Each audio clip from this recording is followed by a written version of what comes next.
Welcome students, আমি তোমাদের প্রিয় হিরক স্যার। আজ তোমাদের ডিমান্ড নিয়ে হাজির হয়েছি। তোমাদের ডিমান্ড ছিল যে ব্লগ রাইটিং আমাদের একবার শিখিয়ে দেন। তো ব্লগ রাইটিং এবার প্রথমবার ক্লাস 12 ফোর্থ সেমে আসতে চলেছে। তো ব্লগ রাইটিংয়ের সঠিক নিয়ম আমরা শিখব।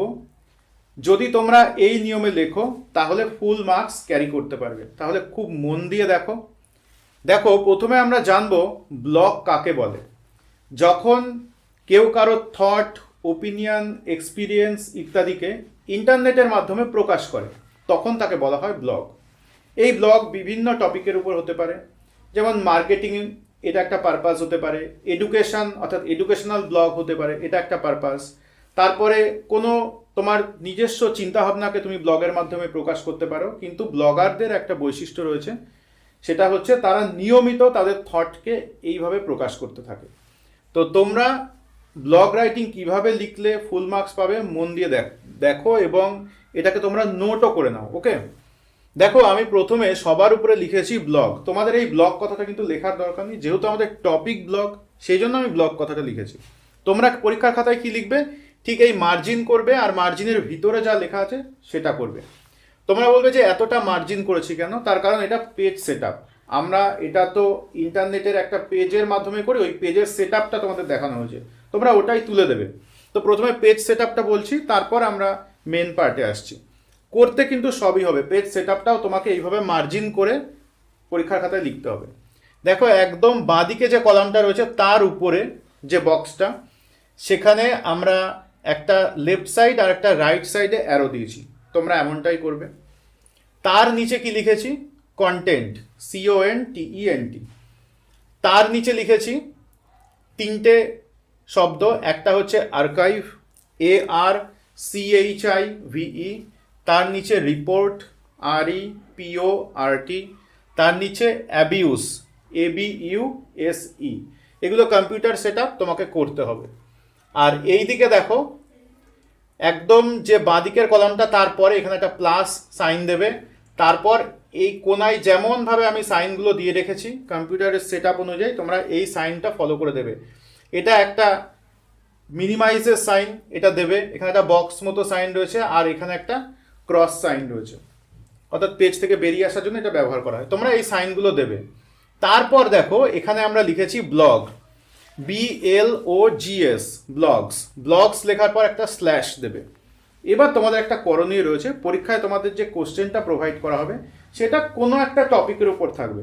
সেটা হতে পারে মিসইউজ অফ স্মার্টফোনস, হতে পারে গ্লোবাল ওয়ার্মিং, হতে পারে আর্টিফিশিয়াল ইন্টেলিজেন্স। তো এই ব্লগস কথাটা তোমরা লিখবে, লেখার পর স্ল্যাশটাও দেবে। দেওয়ার পর সেই টপিকটা এখানে স্মল লেটারে লিখে দেবে, যে টপিকটা তোমার কোশ্চেনে দেওয়া থাকবে। যেমন আমরা প্যারাগ্রাফের ক্ষেত্রে নাম দিই না, ঠিক সেরকম দিলে।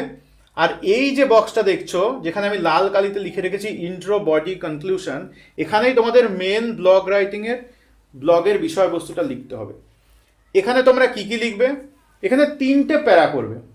প্রথম প্যারাতে 2টো লাইন লেখার চেষ্টা করবে, সেকেন্ড প্যারাতে 3 থেকে 4টে লাইন লেখার চেষ্টা করবে, আর লাস্ট প্যারাতে গিয়ে 1টা বা 2টো লাইন লিখবে। অর্থাৎ এখানে তোমরা লিখবে 2 লাইনস, এখানে তোমরা লিখবে 3 to 4 লাইনস, আর লাস্টে 1 or 2 লাইনস, 1 বা 2টো লাইন লিখবে।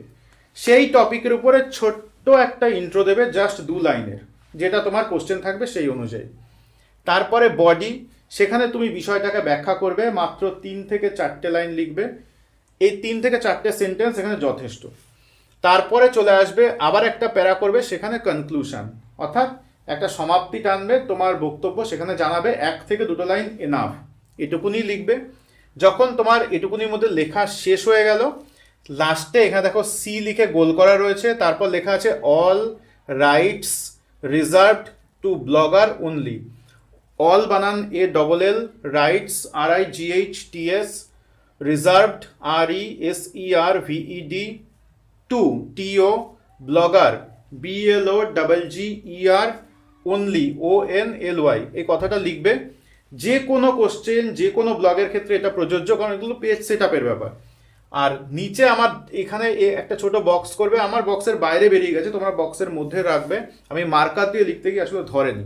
এখানে তোমরা লিখবে privacy policy, PRIVACY, privacy, policy POLICY।